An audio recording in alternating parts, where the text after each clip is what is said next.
Stay-at-home moms. So we've been talking about women's roles in society, and are you a stay-at-home mom or a working mom? Well, I guess I'm both. Right now, I'm on maternity leave, and I'm on month 6 of maternity leave. What does that mean? So, maternity leave is when you have a job, but then you become pregnant or you're going to have a baby, maybe adopt too. So you're going to have a baby, and so you take time off of work to stay home with the new baby. Oh, I see. Do you still get paid? I do. I get about half of my wage. So I do still get paid, and I'm very grateful for that. So I've been at home with the new baby for 6 months, and I'm going to go back to work next month. Oh. What will happen with the baby?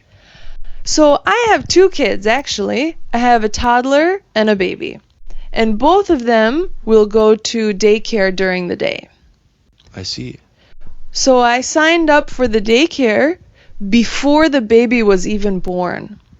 It's really hard to find good daycare that you can afford, that's near your house. So you have to start planning before the baby's even born if you're the type of person who wants to go back to work. I see. I don't think many men worry about getting good daycare for their children when they think about their jobs. No. Even when there's a family and the mother and father both work, still it's the mother that has to do everything with the kids, usually. Usually the mom has to, for example, get the bag ready for the kids to take to daycare. They have to arrange the daycare. The daycare has the mother's phone number, usually. And so the mom has to do a lot of extra work, even though mom and dad both have full-time jobs. I see. Are you saying that things should be different? Yes, I think things should be different. I'm so lucky. My husband agrees with me. And my husband, he drops the kids off at daycare and he picks them up and he does the laundry and the dishes. And it helps me focus on my career so that I can stay late at work if I need to. I can go to an extra meeting on a weekend, and it makes me feel more fulfilled that it's not my husband's job that comes first. A lot of times women make less money than men and they put their job second to their husband, and it's not equal and it's not fair. And so I think that people should work on making things more equal. Well, I agree with you. Thank you. Macho Women. Okay, so Sarah, you said you participated in rodeos before, but I thought only men ride horses in rodeos. Yeah, like 99.9% of the time, the men do all of the rodeo sports. There's like 2 sports for women, and the rest of them are all for men. Oh. When I said I wanted to do the traditionally male events, they said, you can't do that. You're a woman. You have to do these other events that are not dangerous, they're safe. For example, the men do calf roping. You work with a baby cow, a calf that's about 100 pounds. The women do goat roping. And they work with a tiny goat that's about the size of a small dog. So I just always thought the difference was stupid. I don't want to do the easy, safe event. I want to do the difficult event. And people were really surprised. And first they said you can't. And I said, I'm going to anyways. Wow. And the first time I did the saddle bronc, they said, look, look, look, we got you a girl horse because you're a girl. Oh my. And I thought, well, you didn't need to draw more attention to it. I just want to compete like everyone else. Right. And my first time, I fell off the horse and I was really injured. And I was laying there, and one of my friends came running out. And he said, I thought he was going to help me up and help me leave because I was really hurt. And instead he said, hurry up, you got to get out of the arena because the next person wants to go. Oh, wow. And I was really happy that he said that, actually, because he was just treating me the way he treated any other competitor. Oh, get up, be tough, you're fine. Yeah. And I didn't want anyone to help me. So he didn't help you. Right. And I was really glad that he was treating me like everyone else. And when you see a rodeo, you'll see that the women do events where they can dress really nice. They always wear nice clothes, beautiful hat, they even have earrings and things on. And when the men do events, they're doing the events that they really have to use their muscles and get dirty, and I really liked doing those instead. I'm not saying one is better than the other. I'm just saying I liked to do the other one, and I think that maybe other women like to do the other events too. So, do you think the situation is improving? Are more girls joining rodeo now? I don't think so. I think the sport of rodeo is becoming less popular. Oh. So I think in the future, there won't be more women in rodeo. There will just be fewer people in rodeo. Oh, I see. Because the rodeo events, they're not very kind to the cows or the other animals. And as people get older, maybe they get more soft-hearted, like me. And they don't want to make the animals get tied up or chase the animals. And so I think fewer people are interested in rodeo these days. Touchy Feely. You've lived in 3 different parts of the world, so is there any difference between each part in terms of physical contact? Yeah, I have lived in Hong Kong, Guam, and the U.S. Hong Kong is in Asia, Guam is in the middle of the Pacific Ocean, and the U.S. is American culture. So in Hong Kong, I think most people would not touch each other, just give each other a little bow. I find that a bow is very common in Asia. If you're very good friends, you wouldn't really hug. Hugging, I think, is a very American thing to do. I think you would just touch each other on the shoulder or give each other a side embrace, a mini hug. In Guam, you would definitely greet your friends and family with a kiss on the cheek.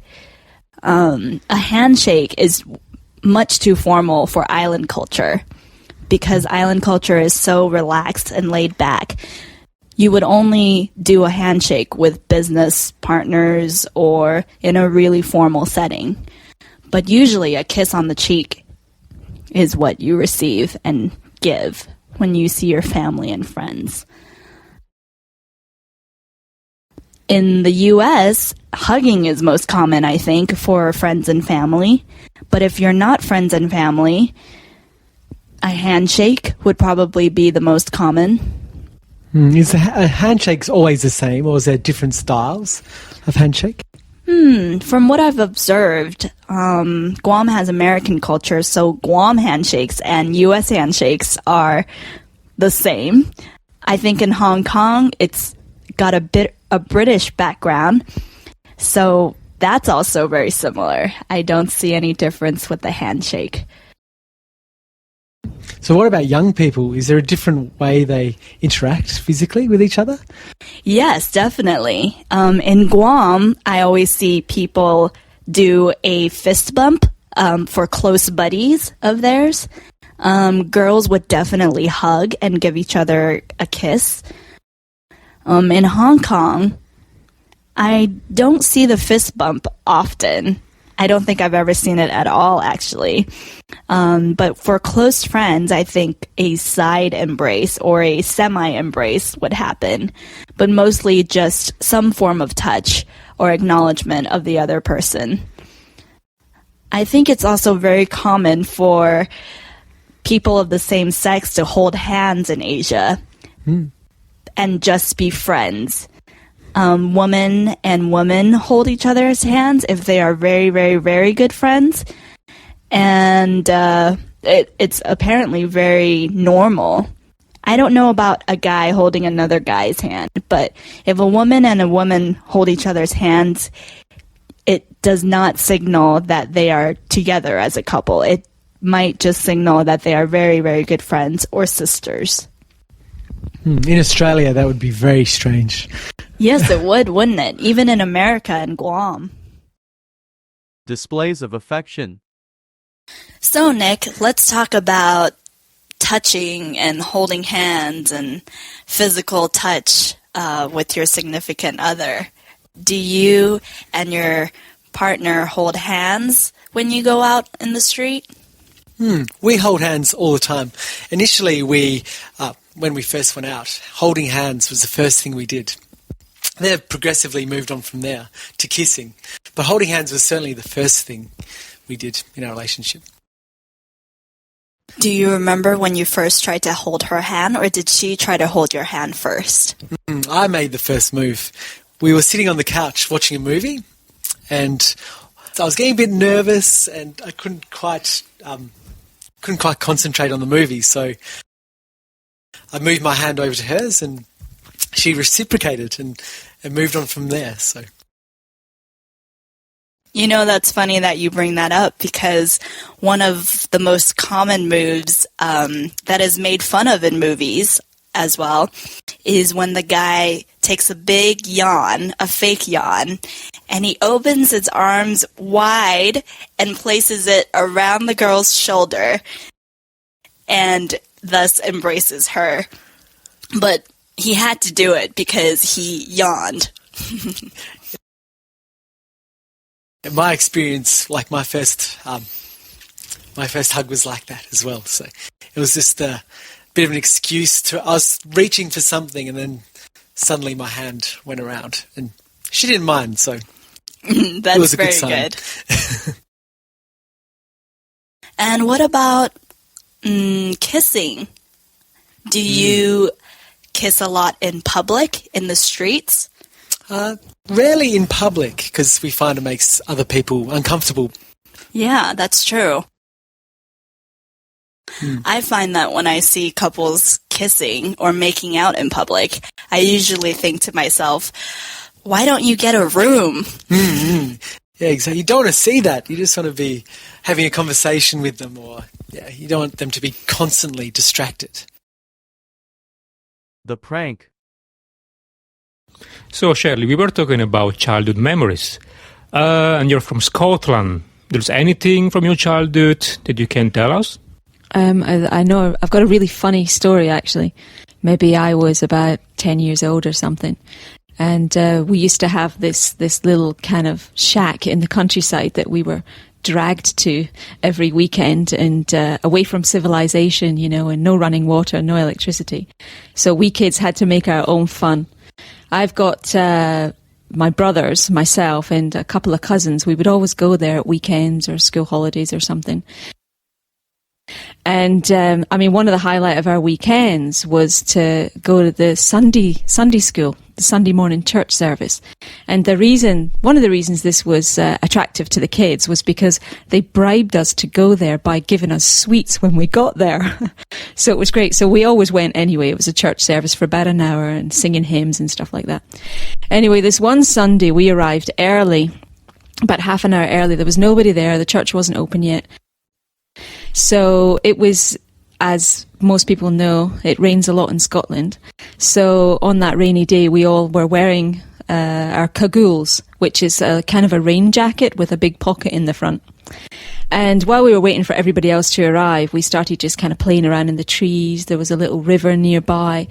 And it was at the time of year when the tadpoles were turning into baby frogs.